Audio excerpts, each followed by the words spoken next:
The thing about KINK went on the radio in 1968 in December. And I think that was a little bit of the inspiration for Don McLeod to even start the store. From the studios of KINK Radio, it's the Portland 50, a podcast series about the people who dreamt, built, and championed the innovation, growth, and uniqueness of Portland. The Portland 50 series is brought to you by Jaguar Land Rover Portland. One company, two iconic brands. Jaguar Land Rover Portland is a Don Rasmussen company, the legendary Portland institution serving our community since 1950. I'm your host, Peggy LaPointe. Today, I continue my conversation with Terry Currier, owner of Music Millennium, an independent record store founded in 1969. It might be the oldest continually existing record store in the Pacific Northwest, and it and Terry are Portland icons. If you missed the first part of our conversation, you can find it at our website, KINK.FM. So now there's just the one on the east side, East Burnside, because the Northwest store closed in 2007. And you had the classical Millennium, and now it's all Music Millennium. We had a situation where we needed to make some changes in the store. We had a couple of bookkeepers that caused us much grief. One ended up in prison for 5 years, but financially, it really put a strain on the company. I needed to make some changes, and I really took a hard look at the store and what could be done to make it better, to make it more efficient, to be able to continue to do business in the future.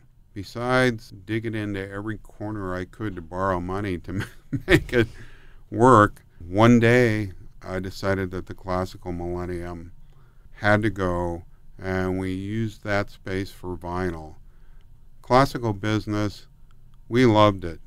At one point in time, it was as much as 25% of the business in that building. But the classical consumer had got older, much of it had passed away, and the business was really dwindling. It was, I won't say it was wasted space, but it was quickly becoming a museum more so than a retail space. I had to use that space better, which was a great move for us because as soon as we put the vinyl down in that room, our customers were thanking us over and over and over. At the same moment, though, we had a lot of classical customers in town thinking that we had just destroyed the arts entirely. Mm-hmm. So, it was a period of transition. We still have classical music in our store, but we have the right amount of classical music in our store. And even though the section is smaller, you can only probably find a couple of dozen classical sections in the whole United States that are of this size. Mm-hmm. It still has depth. So in addition to Music Millennium, you've got the record label Burnside Records, and that's been going for a while. I actually departed with Burnside Records. Burnside Records was an interesting thing. In the late 80s, John Coons from the band Johnny and the Distractions, he was a regular customer in the store, and me and Don McLeod asked him if they were ever going to put his Johnny and the Distractions album, Let It Rock, out on CD. So he looked into it. He went and talked to A&M Records, and they said they didn't have any immediate interest in doing so. So we decided to take Johnny into the studio and re-record the songs and add a couple new songs and put the album out. I thought that's the way it was going to be. My partner, Don, he had great aspirations. He goes, oh, this sounds so good. We need to work it at radio across the United States. The next thing I know, in every moment of free time I had, I was calling secondary market radio stations around the United States, trying to get airplay for this record, sending out promotional copies, spending money. When it was all said and done, most of our sales were in the Northwest, and we had accumulated a little bit of debt. I turned to Don and I go, what are we going to do next? And he didn't say anything, and I go, well, I guess we're going to have to make more records to make up for the debt. Over the next 15, 16 years, I ended up putting out like 60 recordings on the Burnside label and a secondary label called Sideburn Records. It kind of took a focus of the blues for a long time in there, and that's why I started the Sideburn label, so I could do other things, because it was getting quite a good reputation across the United States as a national blues label. We had some Northwest artists that really helped us a lot in the beginning with some of their recordings we put out, like Kelly Jo Phelps, which became one of our more successful artists, Duffy Bishop Band, Terry Robb, Lloyd Jones. These records were starting to get recognition outside of the area. And one thing, for me and Music Millennium has been, we've always wanted to help the local artists in the marketplace. And that's kind of how this label evolved as we went along. Also out of that, I started a distribution company called Burnside Distribution. And the reason we used the same name was we were in the same building and we could have one receptionist and they could just answer the phone, Burnside. So it made it pretty easy. And the distribution company is still going. In the beginning, we did it strictly to try to help Northwest artists get their product around Washington, Oregon, Idaho, and Northern California. And it grew to a point where we were doing distribution of product all across the United States and even into some other countries outside of the United States. I keep thinking back to when I think of Music Millennium, my first introduction was in Northwest, because I moved to Northwest when I first came to town. And I would spend a lot of time going through, at that time it was CDs, going through the CDs and looking at stuff and seeing live shows there. And that's why I asked you about the 89 when those concerts happened. But you did those live shows in Northwest just at various times. And I can't remember who I saw there, but I remember, might have been Satan's Pilgrims. Yes, they did play there. Yes. The great thing about the Northwest store is the Northwest store was originally on the same block as Cinema 21 in 1977 when we opened that store over there. And it moved down the block to 21st and Johnson. And then in 1989, it moved up to the corner of 23rd and Johnson, just in the very front part. There was about 2,400 square feet at that time. And in 1995, when our lease was up, we had really outgrown our space. And there wasn't any more space in the front of the store to move in, so we were going to have to make some kind of move. And the landlord there had just acquired a building behind the building. Many people think that building's all just one building, but he got the building behind it. We gutted the whole thing out. What I told him is we could keep the same entryway and build this 25-foot hallway back to the next building, and we could take the whole building in the back. And that's what we did. We turned it into a space that kind of looked like a 1930s movie theater. There was a lot of red velvet curtains on the wall. It just had this really unique architectural look to it inside. We didn't try to copy the Burnside store in any way, but the main focus was to set up the store in a way that it would be ideal for a live music listening experience. So we had the stage at one end, and we put retro furniture up by the stage. So for the smaller in-store performances of, say, 30 or 40 people, everyone could sit down on the couch and just have this intimate, like it was in your front living room, live experience. But at the same time, you could get hundreds and hundreds of people in the store in between the bins. And it was also set up that no matter where you were standing in the store, you were in visual distance of seeing what was going on the stage. That would pull people into the stage.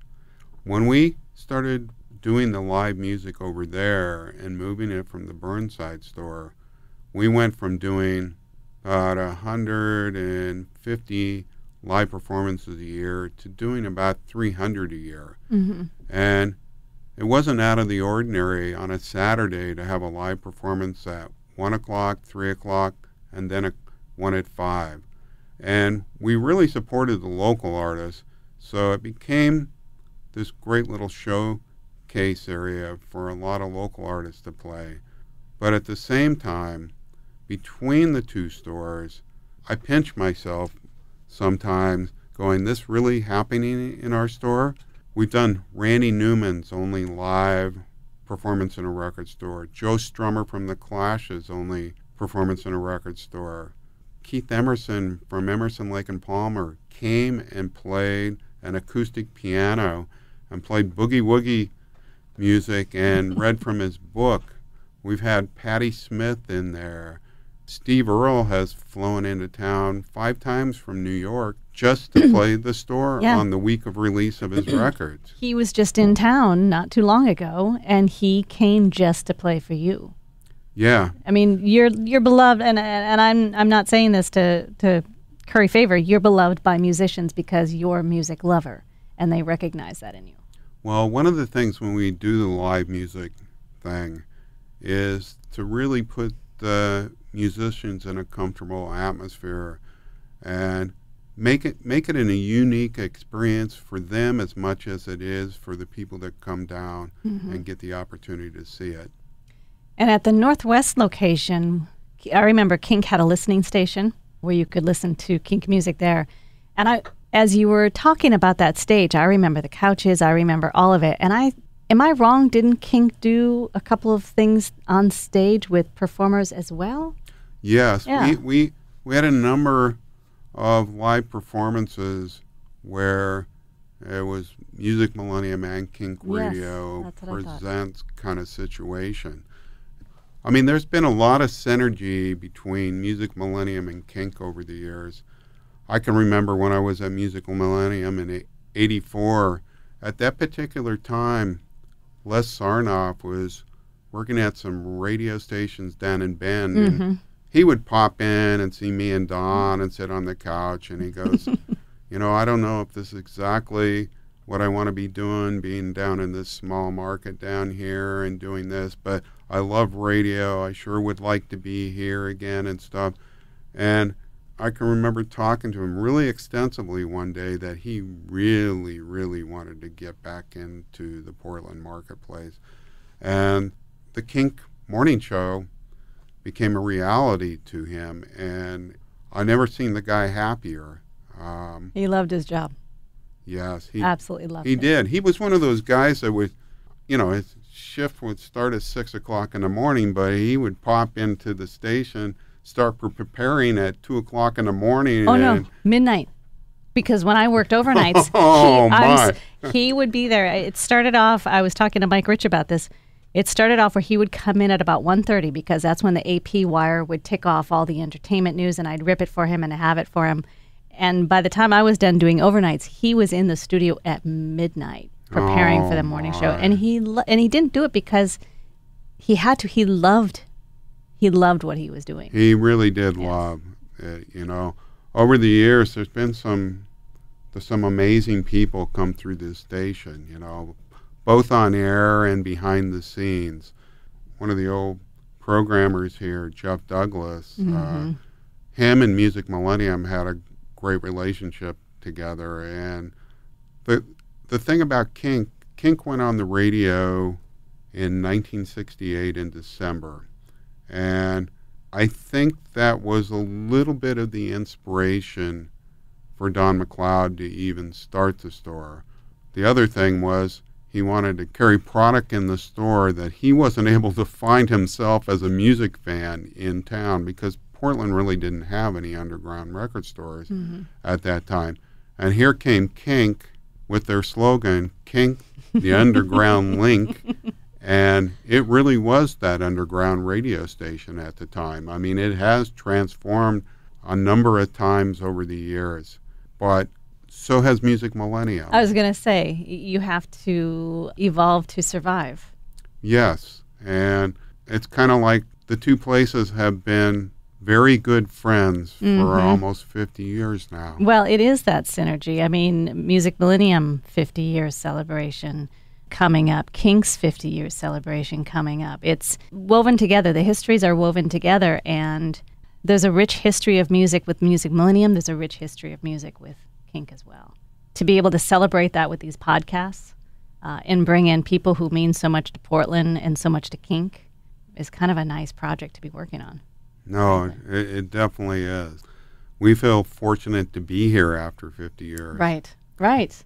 You know, it's survival in two businesses that have changed so much and have, not like many businesses, frankly, you know, have challenges that you have to overcome and figure out how to survive. I mean, our city has changed a lot in 50 years, and we've had to make changes to accommodate the cities. You're listening to KINK's Portland 50 series. I'll continue our conversation in a moment, but I wanted to thank our sponsor. The Portland 50 series is presented by Jaguar Land Rover Portland. One company, two iconic brands. Jaguar Land Rover Portland is a Don Rasmussen company, the legendary Portland institution serving our community since 1950. Now back to my conversation with Terry Currier from Music Millennium.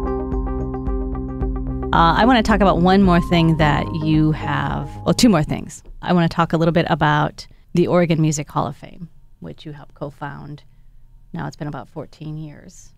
But it's also a celebration of music. It's a celebration of folks who have had an impact in the music world, and also a fostering of new talent coming up, which is kind of a nice thing to celebrate, really.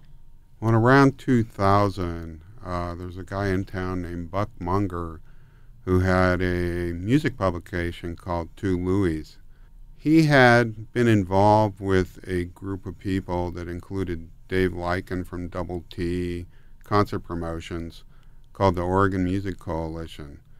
They were trying to put together some kind of Oregon Music Hall of Fame situation and recognize artists of the past. And for about 3 years after they were done with that, Buck kept calling me almost on a weekly basis going, you really need to grab the ball here and run with it. You need to make this happen. And at the time I said, Buck, I got too many things on my plate. I'm doing too many things in the community. I'm involved with the Coalition of Independent Music Stores. I just don't have the time. And then in 2003, I got a weak moment, and I said, yes, I'm going to do this, but it needs to have a different element added to it to make it more than just an organization that recognizes the past. It needs to be an organization that recognizes the past, but promotes music now and into the future. And we ended up putting an educational element to it. What we just got done having our 11th annual induction ceremony. There's about 140 legacy artists in the Oregon Music Hall of Fame.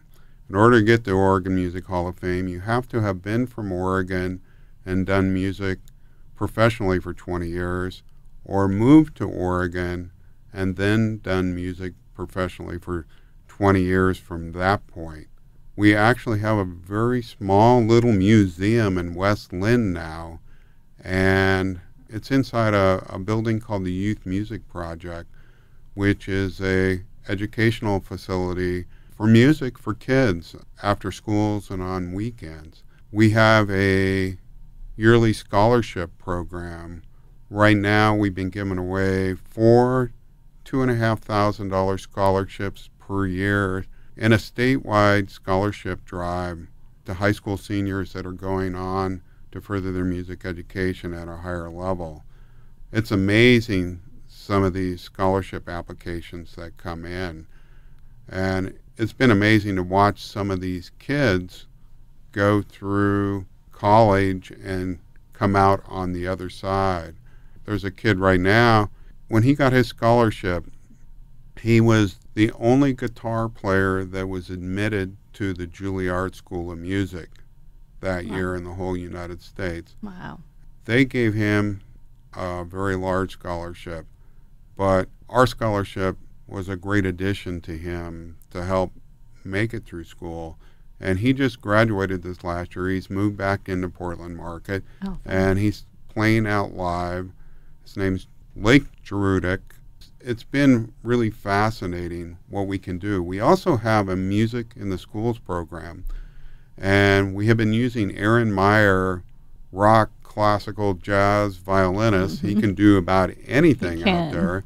And he goes into schools without music programs, usually K through 8 schools, and does assemblies in there and exposes a lot of these kids to music, many of them for the first time. And he shows them what you can do with music and, you know, what the instrument can do.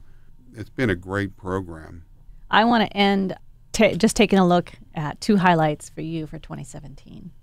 In May, you were honored with Independent Spirit Award by the Music Business Association, which I would imagine is a pretty big deal.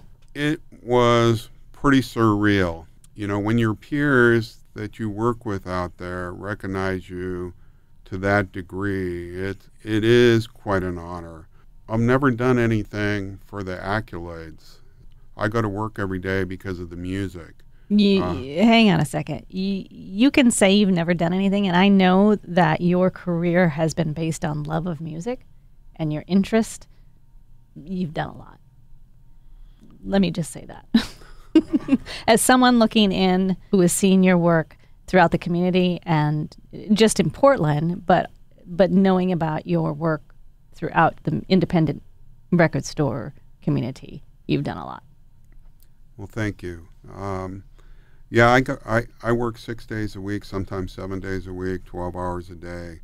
And then I'll go out and see live music or do something that's involved in the community and the music scene. There's a fine line between my regular life and my work life. And if I was at a job or in an industry that I didn't love, I would be in a situation right now where I hated my life. Absolutely. It's wonderful to be able to love what you do so much. I wake up in the morning, I go, I'm going to work. It's not like, oh, I got to go to work now. Yeah. Well, the passion shows. We're lucky, and I say that from KINK's point of view, to have a rich music scene, not just the musicians, but a place where people can find recorded music. Like we talked about, that synergy. It all works to better everybody within the music community. We have a really good music community here in town. There's, you know, from the music artists itself, they all seem to be working together out there. They're trying to help each other and try to enhance each other's careers so they can make a living doing something that they really love. Mm-hmm. And it shows. We're lucky. Yes. We're lucky that way. The other thing that happened to you this past year is in August, Terry Currier Day. That was pretty cool. I mean, it is cool when your city recognizes it was that. another surreal thing. You know, I can remember getting a phone call from Bart Day, who's an entertainment lawyer in town, who evidently was one of the people who helped spearhead this thing and was talking with the city. And I was actually on vacation in the Wallowas, and I couldn't get phone service from where I was because I was out of town. And I get this message that says, Terry, I kind of need to talk to you right away. I know you're on vacation. I hate to bother you, but it's kind of important. And I'm thinking, oh no, somebody I know died or is ill. And so I drove into Enterprise so I could get cell coverage. And I got in there and he goes, I'm really sorry that I had to bother you, but is August 12th okay with you for Terry Currier Day? And I'm going, what? Oh, that's awesome. And then as it got closer to that day, because it was on a Saturday and most city officials aren't working on the weekend, They didn't know who was going to come out. Chloe wasn't going to be available to come out. Each week got closer. They said, we just don't know who's going to be out, but somebody will be out. I go, well, who brings the mayor his coffee? That would be fine. And then it got down to the Monday of the week of Terry Currier Day. And I suggested in an email, well, why don't we get Bud Clark? Right. And the next morning they go, you know how to get Bud Clark? I'll give him a call. So I gave him a call. He wasn't home. I sent him an email, and I came in the next day, and he goes, oh, yeah, I'd love to come out. I'd be honored.